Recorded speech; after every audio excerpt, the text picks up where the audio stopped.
Incredible. Welcome back from upstairs, folks. Did we enjoy the refreshments? Yes, enjoy the slightly longer period as well that we had for a break. We've got our panel up here ready and raring to go, chaired by someone from an organisation we should be familiar with because they opened the day for us. This is Sir Martin Taylor, who is chair at the Royal Society of ACME, which is not the Roadrunner type ACME, but actually stands for the Advisory Committee on Maths Education. Our panel just before the break was looking at the future and had an industry and application slant. Whitney Houston, I think it was, sang, "I believe the children are our future." So we're going to follow Whitney and we're going to hear Sir Martin give us a rendition. That would clear the room. I don't suppose that, no. But over to you, Sir Martin, on mathematical futures with our esteemed second panel. Right. Thank you very much indeed. I'm going to start by taking a leaf out of what Piers said in the last panel meeting.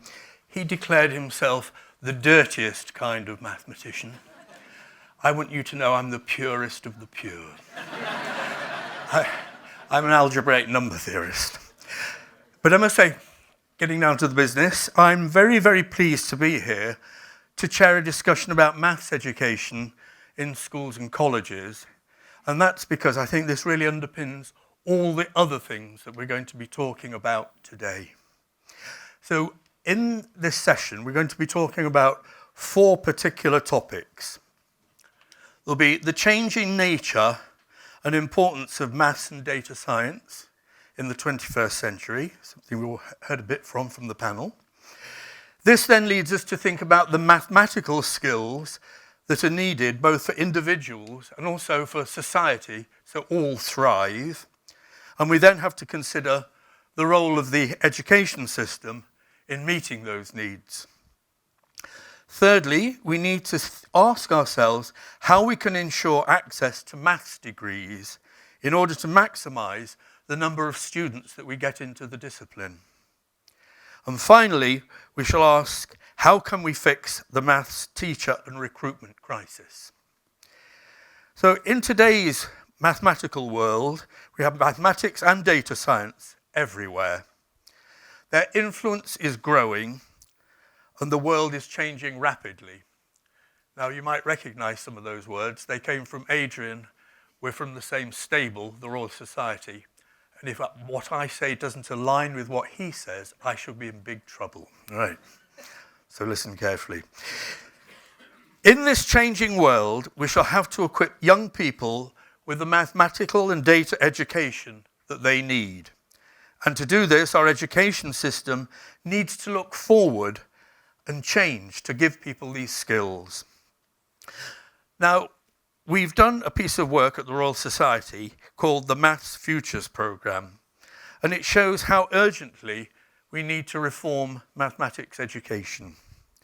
And this is especially the case if we're going to maintain our economic position amongst high-performing countries, and if we have the ambition to get on top, even more is that the case, that we need to change. Young people, as individuals, need a different mathematical understanding in order to thrive as citizens, and then they can encounter the capacity to think critically about the information that they encounter. Potentially, reform of mathematics and data education could offer a model for a much wider reform right across the whole education system, but I'm focusing on maths here today. In our discussion paper, we argue for a new approach to mathematical education, which will change every child's relationship with mathematics at each stage of their educational journey. In our plans, mathematics could be taught right across the different disciplines. So I think it was Emily on the panel before, she called maths glue because it reaches into other subjects. I call it the mathematical reach. It's there really in almost all other disciplines. And in this way, its relevance, beyond just being a single subject, becomes abundantly clear. And then the subject becomes much more engaging, more meaningful, and more relevant. So this new approach, which we're calling mathematical and data education, represents a combination of mathematics, statistics, data science, and computing. It's like a fusion of them all. Our aim is to provide a better mathematics education for everyone. And I want to spell this out. This is from the everyday needs of citizens in our democratic society to the vocational and technical occupations such as electricians and nurses, to traditionally non-quantitative professions such as maybe lawyers, journalists, farmers, to the more quantitative professions such as engineers and financiers, and then all the way through to the brilliant academic mathematicians of the future. We must cater for everyone. We believe that our new approach will lead to many more people studying mathematics and data science. This will then yield a more mathematically confident and competent labour force. It will offer greater opportunities for all pupils, regardless of their location, their background, or their ambition. So, while the prize is great, so are the challenges. This will take a long time to accomplish. We estimate that the reforms would take something like 10 to 15 years to implement fully. And to do it, we will need to invest carefully in planning, design, implementation, and evaluation. You have to do it properly and thoughtfully. These reforms will require collaboration between all stakeholders, and it's particularly important to work in close collaboration with the teaching profession in order to shape this new future. This is echoed in the Maths Manifesto, which we have here today, which takes a recommendation, I underline this, from the Royal Society's own Manifesto for Science on the importance of continuing professional development for teachers. Success will require cross-party support and long-term commitment. It's no coincidence when you look at other countries that are high-performing, they do have cross-party support, and they also have arm's-length bodies that hold the governments to account. Any major system reform will need to reverse the trends in teacher recruitment and also deal with the issue of retention. I'm very much hoping we're going to hear from some of our panel members. They've been primed a little beforehand, I can reveal. And they'll hear some of their suggestions about how we might tackle some of these issues. We're also, I hope, going to hear the panel's views on the changing mathematical needs of the workplace and the challenges that some of our university system faces in recruiting maths undergraduates. And finally, looking to the end of my team there, we will hear a politician's perspective on these various issues.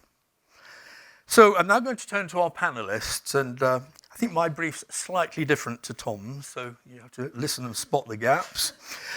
So each panellist is welcome to comment on anything. In particular, you might want to comment on things I have said, but I will also give you particular questions that I know appeal to your background. So you go with what you want.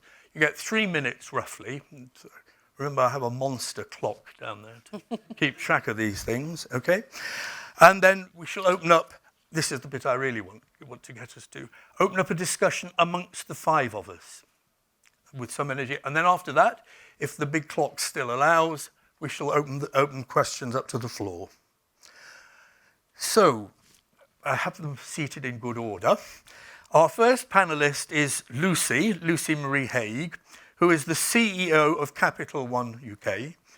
And Lucy was also a member of the famous Government's Expert Advisory Group on Maths to 18.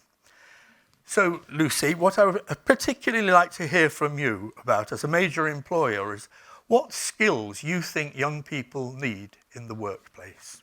Could you tell us? Okay, there's so much I could say. But I'm going to start, actually, having heard you speak, I'm going to start with the end in mind. And if you think about like where I am in my role now, you know, it's pretty unusual to have a CEO in financial services who's a woman and who's a woman from Oldham. That's pretty unusual. There's not many of us. And how do you get to be in these jobs? Because I think this is the question we have to ask ourselves when we think about maths education. To get to be in these jobs, what's the history? Well, the history is a history of, I'm 20 odd years an analyst in financial services. That's really what I do. And before that, an engineer. And it's interesting listening this morning because I don't really, I know this is heresy, I don't really identify as a mathematician. You know, it's not, and in fact, I think identities around this are part of our problem. Because what we need is for more people to feel part of and able to use maths. And so much of what you described about how do we change attitudes, do we need to change the language, do we need to change, we need to change the way people feel. This is an emotional thing. And the reason there are not more women, and the reason that there are not more people from lower socioeconomic groups in senior positions in finance in particular, is because at one point along the way, they were put off the idea of working with numbers as a job. And that points to me to a load of the things that go on in the education routes, but the real core thing is that maths is a subject like no other, where we compare ourselves to each other, and where we love the concept of brilliance. You know, and so somebody mentioned their daughter. I have a daughter who's doing A-levels at the moment. She's doing maths, further maths, English and drama. And she says to me, and she's a great mathematician, and she says to me, Mum, I'm not going to do a maths degree because I am not the best at maths. I can look in my class and I can see people who are better than me at this. And so she will turn away potentially from maths, and English will be the winner of that competition. And that it will be a shame for all of the careers that she could have done, and I'm sure you all know people just like her.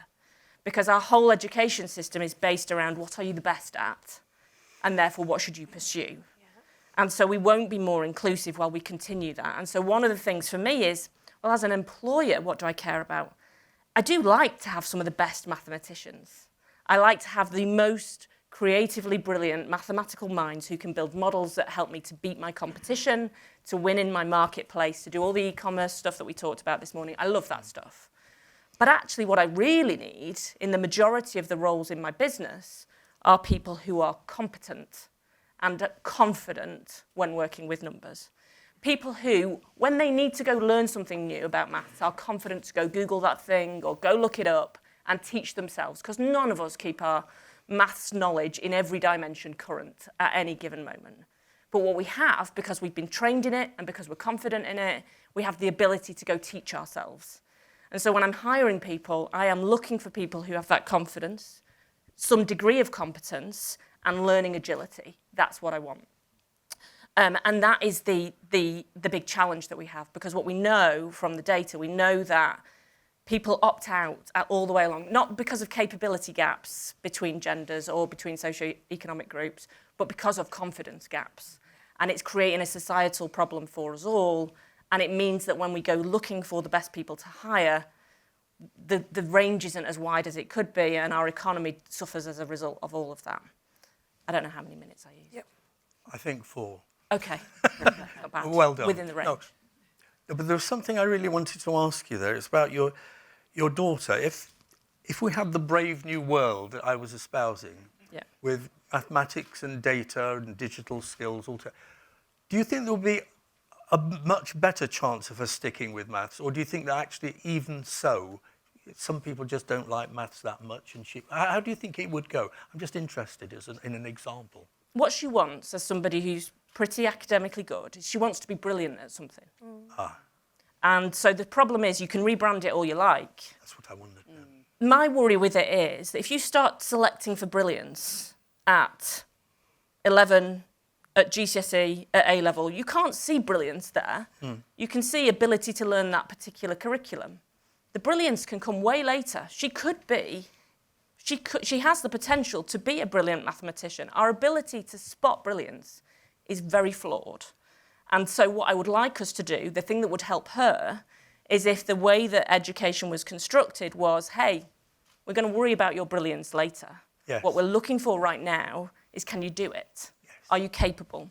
Can you take the next step? Can you teach yourself the next thing? So what I would like it to do is to keep her in maths for longer so that she can discover how it will help her with all of the other things that she's really excited about doing. if I may say, that's just what we say in the report. Music to my ears. Now we turn to our second panellist, David Thomas. David, you are the the CEO, it says over there, of Axiom Maths, but you used to be a head teacher. And that's the thing I really want to hone in on. Again, you could comment on anything that you want, but in particular, I wonder if you have any insights on what we might do about the recruitment of maths teachers crisis. Yeah, I'll come to that, but I'll do it in a slightly roundabout way, if you forgive me. That's why I give the option. I think what you said is absolutely right. And there's something peculiar about maths, right? That we sort of differentiate between what you're absolutely the best in and what you're relatively the best in. And normally when individuals are making decisions about what they want to study or where they want to go next, they look at where they are relatively the best, like what is their relative strength. And there's something peculiar about maths where we say, even if it is relatively your strongest, it doesn't matter unless you are absolutely the best. And so there are lots and lots of children for whom maths is their relative strength, but they don't see themselves in the top of the absolute rankings, and therefore they say it's not for me. I think that's what you were talking about, and for me that's really problematic. So these things are always most fun when people disagree, but I didn't disagree with you, so I'm going to construct a straw man and argue against my straw man just for fun. So I think there's an assumption when people talk about maths education that there is a relatively limited stock of people who naturally like maths, and that is fixed. And that for everyone else, you either need to cajole them into doing maths by convincing them that it's useful or necessary, or you need to sort of trick them into doing maths by hiding it inside of another thing that they want to do. And I think this is both wrong and the cause of lots of people becoming disaffected with mathematics. So when I look at maths in this country, broadly speaking, against international comparisons, right, our 10 and 11-year-olds are doing quite well, and they quite like maths. Most 10 and 11-year-olds, generally speaking, like maths. But what we see is over the course of their secondary education, things go really wrong. So I think about, I'm just looking at Andy. Andy Noy's report about maths pathways, you see 30,000 children in every school cohort who are top attainers when they're 11, who don't go on to get top GCSE grades. And the attrition rate for disadvantaged children is about 50%. So there's this huge drop-off that's going on. And at Axiom Maths, we spend a lot of our time trying to work out what is going on there and why. And there's, broadly speaking, two things. There is a thing going wrong in the school experience where children find maths less fun and too easy when they move into secondary school, and that is tied up in issues around the curriculum and repetition of the primary curriculum, and it is tied up in issues about teachers and not having specialist maths teachers. And there's a social problem, which is that they're becoming teenagers, they're highly socially aware, we're in a society where maths isn't cool, and they want to reinvent themselves as not liking maths. So these two things both go on.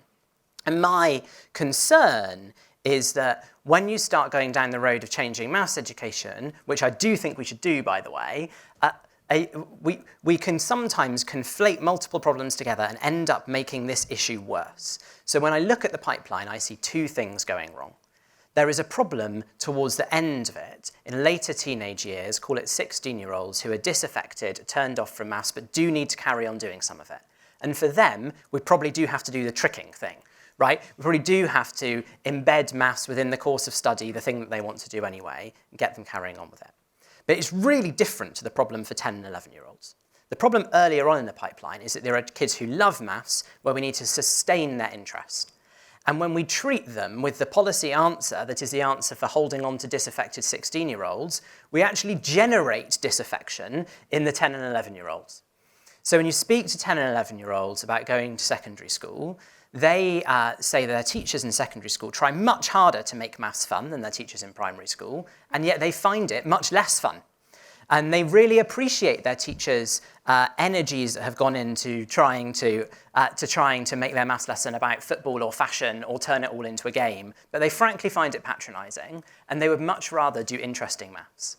And that's what they say to us. And when we hide it, we're obscuring the core of maths that is interesting, and we're giving the message that maths is something that you should only enjoy when it's hidden and repackaged. Yeah. So the pitch that I would make when we're thinking about the next step for maths education is let's hold on to the interest by teaching them interesting maths and hold really interesting maths at the core of everything we do. We don't need to be ashamed of it. Yep. Amen. Yep. So we move to our third panellist. Now, here's Kathy, and amongst other things, she's the chair of the Heilbronn Institute. But you're also the force and the energy for today's meeting. So could we just give her a round of applause? Yeah. I think it's a great thing that you've done. Now, another thing that I know that you do many things, but you've been worrying yourself about the pipeline of undergraduates going into mathematics. I'd like you to start with that, but just as the others do, there might be other things that you want to pick up from what I've said. So off you go. You have a good 3 minutes too. Okay, thanks, Martin. Yes, so many things to talk about, but the thing that I think you're alluding to is a report that was commissioned for the Council for Mathematical Sciences and the heads of Department of Mathematical Sciences in the UK, which is trying to unpack an issue at undergraduate level. So I think we've agreed from this morning's session how useful mathematics is in many, many disciplines, and how useful that sort of undergraduate level mathematician is, notwithstanding the sort of skills level as well. But looking at undergraduate mathematics, that's an area we need more of these people. Actually, over the last 10 years, the number of undergraduates in maths has stayed completely static, or maybe dropped a tiny bit, whereas in computer science or engineering, we've seen doubling and tripling of the numbers. So there's been a real disparity in mathematics. Although it's the most popular A-level subject, as Adrian reminded us, people are not going on to study mathematics in any large numbers. And I think it comes down to some of the things that Lucy and you've alluded to about this issue of people not being the best. So what's happening, and we delve into it more in the report, is that some universities actually are growing massively. So there are now a number of universities in the UK that have a regular intake of undergraduates of about 400 to 500 a year. And others are getting smaller and smaller until they're not being viable.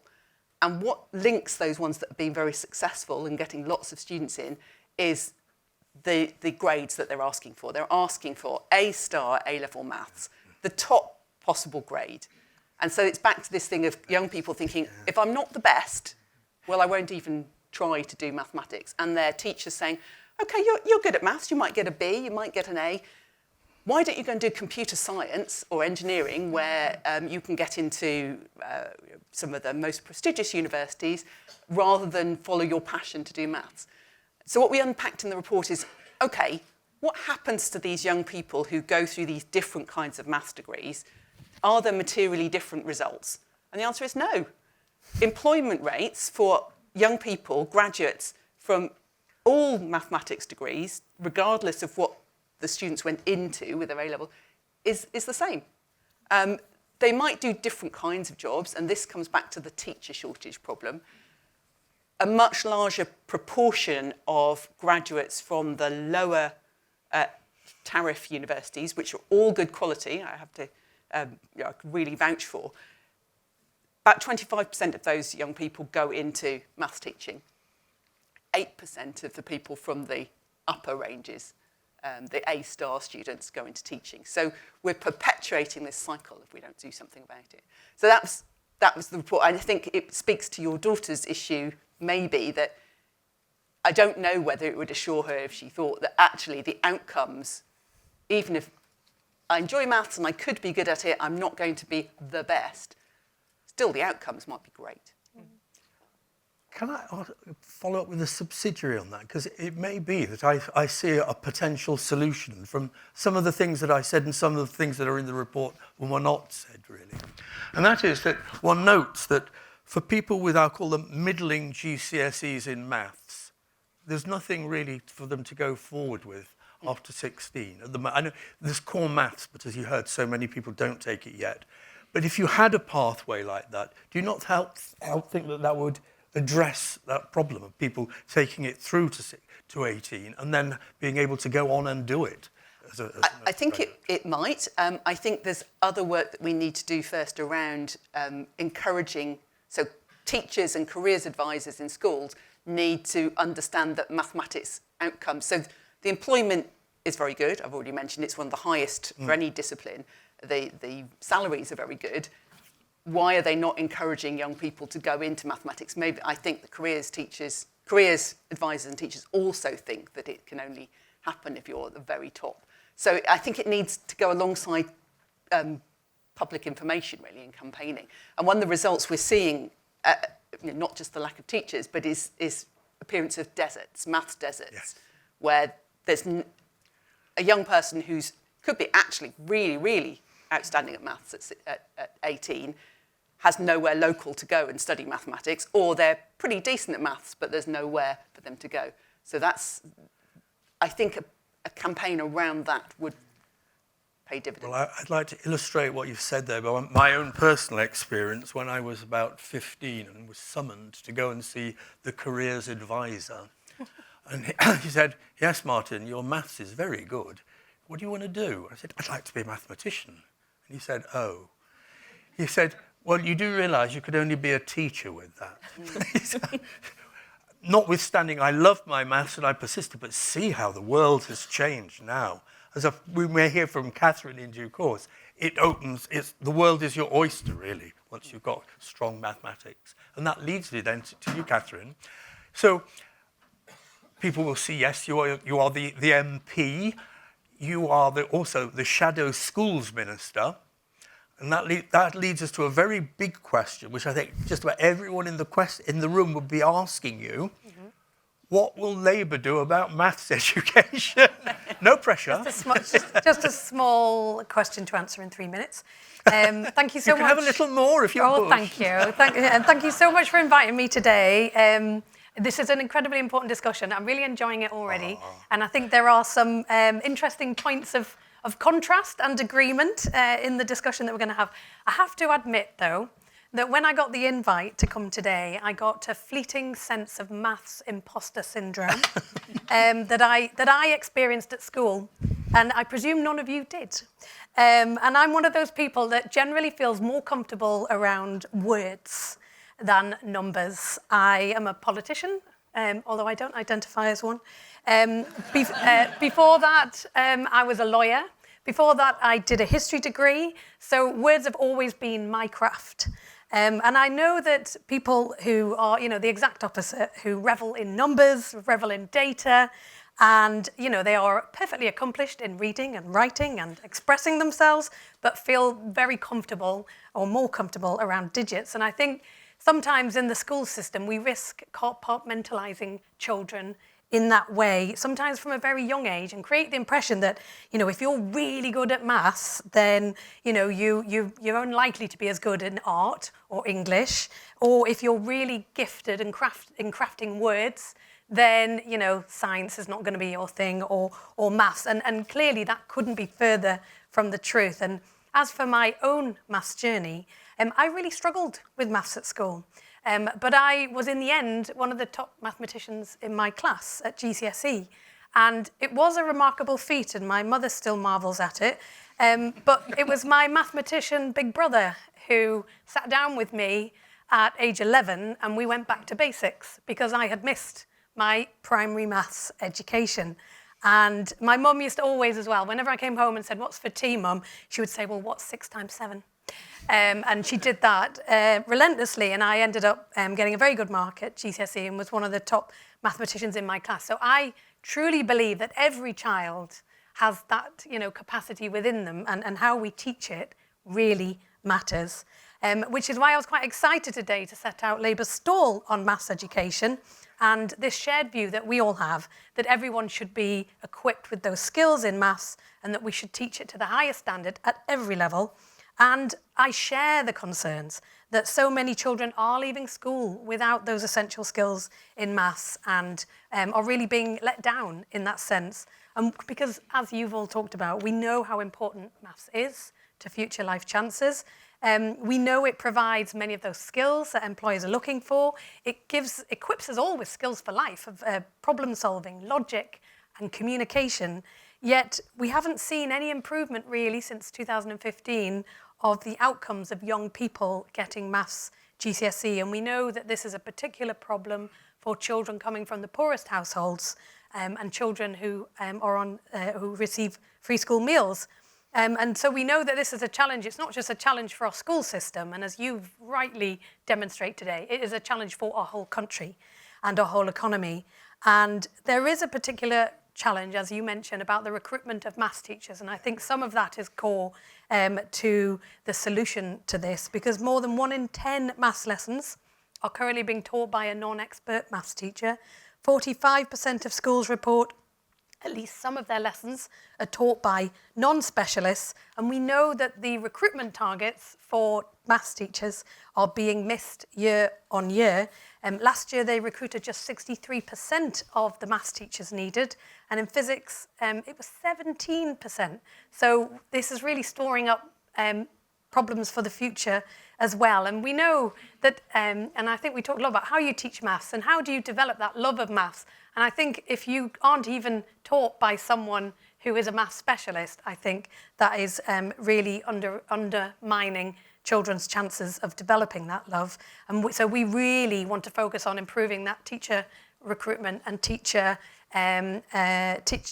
quality as well, to improve children's outcomes. And we've got a clear plan to fund that as well. We want to recruit 6,500 teachers to fill these gaps, and we have a plan to fund it through ending the tax breaks on currently enjoyed by private schools. But we also know there are bursaries and retention payments, and it's a complex system that needs to be looked at as how it can get maximum impact. But also, and I think this has been touched on as well, is the curriculum and how it meets the challenges of today and excites our young people of today. So we want to undertake a full review, make sure that we have reading, writing, maths absolutely at the core of this, but also that we do deliver a broad curriculum that builds those confidence in critical thinking, problem solving, and that we do that across various subjects. We want to achieve for maths what we achieved for what phonics achieved for reading, which was started under the last Labour government, and we're very determined to achieve that for maths. So we want to break down the barriers to opportunity, and I know you've talked about that, and the careers available, and we want to reach every child and know that maths is part of that very much being delivered. Thank you very much indeed, Catherine. Yes, you may wish to. It really came from your heart, I think, this support for vibrant mathematics, I would call it. And I love what you said about teachers, and you really recognise a key problem.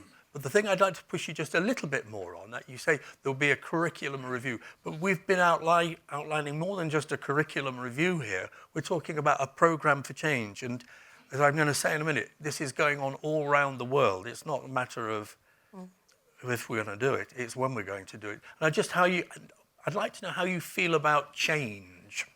Oh gosh, well, we'd like to see a lot of change. Generally speaking, I think what we want to do is undertake an expert-led curriculum and assessment review, because I think what you assess is very much linked to what you teach and how it's taught in schools. And I appreciate it, perhaps at odds a little bit with the comments David made, but I think that bringing maths to life for some children, I appreciate there is no one size fits all, but teaching it through sports league tables, things that people relate to, recipes, household budgets. I went to visit a school recently in Darlington where they undertook a Virgin Make Your Money Grow scheme. It was brilliant. The children were being so creative about how they made their money grow, but also clearly applying a lot of very practical maths. And it was lovely to see the primary school children who had made huge amounts of money for the school by using that £5 and making it grow and creating profits. And that was real world maths for them that brought it to life. So I think there are many ways that we could try and achieve this, but we want to be led by experts. We're not going to impose change from the top down. We want to work with the sector. We want to look at it holistically and be very led by experts on how we really achieve what it is we all want to achieve, which is the highest standards of maths teaching for every child. Yeah. So if I may say, you touch on really one of the key points of this mathematical and data education, and that is that the students, they would have their toolbox of maths. They've got to know how to do basic sums, some algebra and things like that. But they've also got to be able to use them on real life problems. And if you're doing data analysis, statistical analysis of various problems, they're real life problems, and it makes the thing much more interesting to a lot more of the students. So I think we may be on the same sort of page there. Now, I just want to pick up, because you were the only one, Catherine, who asked the question, gave me an answer to the question about teacher recruitment. So I'm going to bounce it back to the three of you, but in reverse order this time. I'm not putting you on the spot this time. Cathy, what would you be doing about teachers? And I'll move down to then David and then Lucy. Well, as you might expect from the report I talked about earlier, I would be trying to make sure that there's a variety of maths degrees out there that are taking in people from diverse backgrounds, because that's how we're going to get a diversity of school teaching. One point I'd just like to drop in, which isn't an answer to your question, but... That's allowed. I almost think that if we got young people to leave school thinking that maths, were positive about maths and thinking that it could provide solutions, it's what you said earlier, it doesn't necessarily matter whether they've learnt the way of doing a particular thing, but understanding that maths can provide answers and are positive about it, that in itself would make a massive difference to how mathematics is used, because if people feel confident, they're more likely to go to mathematics than not. And so if our teachers come from that group of people, we're more likely to get, it's a positive circle, a virtuous circle, getting more mathematical confidence, more mathematics graduates, more maths teachers. Yeah, I like that. I'll come back to that in a minute. David? I totally agree with Cathy on that. So then I think there are a couple of things. I mean, that when you look at why teachers say they are leaving schools and leaving the school system, more often than not, the answer is behaviour in schools. That's not really a maths summit sort of conversation to have, but like, clearly that is the biggest driver of people leaving the classroom, and that's a thing that we're going to need to look at. I would make the same argument I made before, actually, but for teacher retention and recruitment, which is lots of people become maths teachers because they like maths. And so if they get to teach really interesting maths and have really interesting lessons, solving interesting problems, then that's great. They're fulfilled, they're enjoying themselves, and they're more likely to want to stay in the classroom. And if I may, the argument I'm trying to make isn't that we should never apply maths. It's not that we should have only a pure maths curriculum with no application. The argument I'm trying to make is that we should choose mathematical problems to solve because they are interesting mathematical problems. Some of those will be pure, some of them will be applied, but we should be choosing them because they're really interesting maths problems that our kids can get stuck into and be satisfied with, rather than choose them backwards by saying, what is a relevant thing for this class, and I'm going to force some maths into it. That's what the kids rebel against. Whereas we don't need to do that, because there's a whole world of fantastic, really interesting, applied and pure maths problems that kids can find exciting. Thank you. Yeah. And that teachers enjoy teaching. Yeah, agree with every word of that. Like any questions, you get this little ripple and it builds up. I noticed. Lucy, what would you say? Yeah, there's a few things here, because it's the question I'm asking myself as I listen to everybody is, if you are a great mathematician, you go and do a maths degree, what makes you want to be a teacher? Like, even if you have more mathematicians, the demand for your skills is going to be huge. Yes. People like me will employ you all day, every day. So why would you go teach? And I think you hit on some of the things that might make it more attractive for people. But there's got to be a way to get good teaching at scale. We've got to find ways to get people who are great mathematicians who have not chosen to become teachers, but to be in front of kids so that they can. So how do you do that? There are so many of us that love to teach. It just happens to not be our jobs. And there's a question there about how could you access some of the skills there. And then the other thing for me, so as a child growing up in Oldham with a bad maths teacher who went off to do an 11 plus exam and did not know how to do fractions, my mum had to go find a friend, because my mum doesn't know how to do fractions, right? She left school at 15 and has no maths education to speak of. So she had to go find me someone. The thing that I love now is that if I was that kid growing up in Oldham, I could go and I can go use Khan Academy or something similar, and I can teach myself maths from the beginning to the end, whatever the end is, right? I can do that. And so I think technology's got to have a role to play. And what we really need to sort out is motivation and incentives that make somebody want to go learn. Why do I need to know this stuff? Because I can teach myself. And kids are teaching themselves so much about so many things. The problem at the moment is they don't want to learn this stuff. They don't see why it's important. So how do we make it super interesting, bite-sized, TikTokable, whatever the thing is, that allows somebody to really want to go and drive their own education, and the win has to feel huge for that child to make them want to go do it. Well said. Now, there was a ripple that faded. I heard it. In a minute, we're going to open to questions from the floor. But before that, there's just one little loose end. It kept occurring. And I've not thought a lot about it before, but a number of you mentioned it, and I'd like to hear a little bit more about it. And that is, a lot of students lose interest in maths if they're not amongst the best, is what you were saying. Now, I had school days, and I remember how that happened with my cohort, but it did not happen with my cohort when we did English, where we clearly had some who were the best. History, we had some who were the best, but we all felt it was well worth trying. What is it that, I'm not going to put anyone on the spot. You have to raise your finger if you want to answer this. Does anyone have a thought on what the problem of maths is in that regard? Go on, let me give a go, Yeah, because I've lived this in classrooms. Because you're right, like no one sort of sits in the English literature A-level class and thinks I shouldn't go and do an English degree if I'm not yet a published poet. Yeah. But you kind of do get that. You do get that in maths. Kathy, I think your data's really helpful on this. Yeah. There is this sense that in maths you either get a first and a brilliant and are on track to be a Fields medalist, or you get a third and you bomb and you're never employed. And that's just like empirically not the case, right. But is what people think happens, right? Mm. So I think your data on that is really helpful. The other thing I would say on maths is that we're peculiar in that we really love competitions. Competitions are great, but we love competitions a lot more than anyone else does. And for a lot of children, the only experience they get of enrichment maths for fun, is actually maths for contest. Yeah, Yeah, well said. Go on.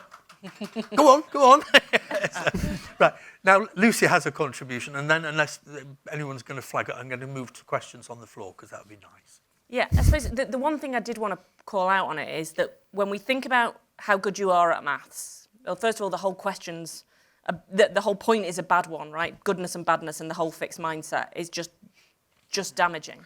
But so much of it in school is about speed. Like, are you the fastest to get an answer? And that's how you rate yourself against somebody else. And I suppose we've got to kind of get away from that, I think, because you wouldn't do that with English literature, right? The speed of your answer would not define whether you were good or not. And that, I think, is something we've just bound the things together. And so people are permanently assessing themselves based on how fast or slow they are. Now, I do a thing with schools where we do a maths, we teach them about probability and we get them to do a maths challenge and we put them in teams. And the slowest team always wins that challenge. They're the only ones who spot the problems that are within the question we're asking. And time after time, people are fast. You see the slowest team get disheartened, take even a little bit longer. But every single time, they're the only ones who get it all right. And I think if we could start to show that accuracy is the thing rather than speed, that might help. Okay. Now, we're going to move to... Yes, I'm going to come to the lectern, because otherwise the people over here are completely blanked out. And because you're at the front, I'm afraid I saw you first, but then I'll go to the back for the next one. Now, if you have a question, it would help also if you could identify one of the panel, because we don't have time to run it past all four of them. So what would be your question, and who would you like to pose it to? I would like to pose it to, Lucy Marie. Why are we not all talking about the golden opportunities for joy, enthusiasm and goodwill lying in plain sight, like Mr. David Smith of Bridlington, who last year did what had eluded Roger Penrose for the previous half-century, found a single geometric figure that could tile the plane but could only do so aperiodically. Astonishing. It's got simple aspects, complex aspects, hands-on aspects, applied aspects, pure aspects. It's a good news story. Why weren't we all talking about it at all levels? It seems to me to fit your requirements and those of everyone else on the panel, as it happens. You lose your... How do you get on that one? tell you what, though, here's the thing. I think we need to be realistic about what people get excited about. Right. Touche. Next question. Yeah, now I saw that hand go up there. There's a lady I think you've got her. And then Min Yong, I saw your hand then as well. A couple of people have mentioned the need to be taught by... A couple of people have talked about the need to be taught by specialist mathematicians. I find it interesting that we're defined by the choices we make when we're 18 about whether we're a mathematician or not. I was personally taught by a non-mathematician specialist at A-level and found them inspiring. How much do you think a love of the subject and enthusiasm for teaching might overcome the a need for specialism in the subject? Probably posed to Catherine McKinnell, because I remember you mentioned the need for specialist teachers. I thought that was appropriate too. So, Catherine? I couldn't see you. You're there. Hello. You could stand up. Hi. No, don't. You don't have to. I don't like answering a question if I can't even see where you are. Yeah. No, it's a fair question. And actually, at what level that specialism needs to be, I think will be very much part of the work that we'll do to make sure we get this right in government. I do think that we need to be very careful, though, about making sure that every child does have access to the teaching and the training of those teachers, that it is at the level that other children expect. And I think that's the difference here, that we need to be careful that there is some consistency across the maths teaching, and that we're not settling for a level of teaching because of a shortage of teachers and an inability to turn around this recruitment and retention challenge that we have, rather than it being by design and desirable in terms of the whole picture. And we know that we do have this challenge, and I know we've touched on recruitment and retention. We really do see it as one of the key challenges facing the education sector at the moment. And I know David touched on some of the reasons behind that, but one of the overwhelming messages we get from the teaching profession is that they currently feel undervalued and overworked. And I think there's a huge amount we can do from government to turn that around and to really reset that relationship between schools and teachers, but also between families. And you talk about behaviour and the children, but that relationship between families, government and schools, and make sure that the ecosystem of our education world is somewhere where teachers want to be, feel valued, and want to stay as teachers. Now, I had a little sign come from above, and it said, I'm only to take one more question. And I did see your hand at Min Yong right at the start. So if you could bring the camera around to Min Yong there. That's right. So Min Yong, if you stand up, people will hear you better. Yeah, thank you. My name is Min Yong Kim from the International Center for Mathematical Sciences. This was a comment and a question, because Martin, you spoke about looking towards the future. And I feel like everybody interested in education do have to look towards the past as well. And not just the last 5 years, but sometimes the last few decades, or last few centuries, or even last few millennia. Because I've spent some time doing that because of my interest in public education. And I feel like the achievements we've made are astounding. In fact, the way education, especially numeracy, mathematics, basic skills, knowledge of sophisticated concepts like percentages, probabilities, the way it's spread around the public is nothing short of astounding. Why is it important to take note of these things? It's because, well, you spoke about the problem of teacher retention, for example, or teacher recruitment. People do need to have a sense of mission and hope, that they are within this long stream of meaningful effort to really bring important concepts to the public. And if we forget about how much we've achieved, how much we've spread it out here, by we, I mean the whole world, by the way. Yeah. So I spend a lot of time in South Korea, where this is also really remarkable, and the degree of effort that all the teachers and everybody involved in education puts into these things. And I think it's very important to keep stressing this, even while we talk about the doom and gloom and what. Now, I'm going to take that as a concluding remark rather than a question. Sorry about that. But no. It was extremely positive, and we need to be uplifted. We've been looking at all the problems, and what you've said there, it sort of lifts up our hearts a little. I have a couple of concluding remarks and then a little note of thanks. A thing I didn't talk about much before was the international picture. In our study, we looked at what's going on in lots of other countries, and they're all looking at this idea of mathematical data science, this fusion with statistics and computing. So it's not really a matter of are we going to do this? It's a matter of when we're going to do this. It's out there and it's happening all around the world. So that's the first thing that I would be trying to tell you. The second is, it's clearly a very intense time of interest in mathematics at the moment. I'm sorry to offend your ears, but Rishi Sunak yes, has really put things on the table, as you know very well, Lucy. And we're thinking about broader and balanced systems after 16 education. There's lots of things happening, doors that are opening, and that we must try and seize this moment. It really is a very key moment in time. And my final duty is the nicest thing, really. I want to say a heartfelt vote of thanks to the valiant panellists, I will call them, and because in particular I learnt things from you. I never thought so much about the problem of people needing to be best in maths to keep going at it. And I loved some of the things that you said about teacher recruitment. I feel more positive about that now. So would you give the panel a very large round of applause?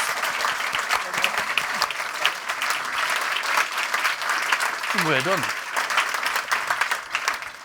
And well done also to Sir Martin on excellent chairing of a fantastic panel. As you leave the stage, I wanted, I just trying to be smooth with this as host. That's all good. I wanted to pick up on maybe two things that were mentioned there.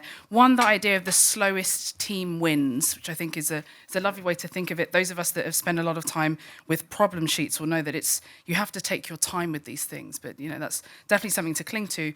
But also Kathy there talking about maths deserts and then a campaign, and I always go to food. So maths desserts. It's not catching on in this room. We'll get there.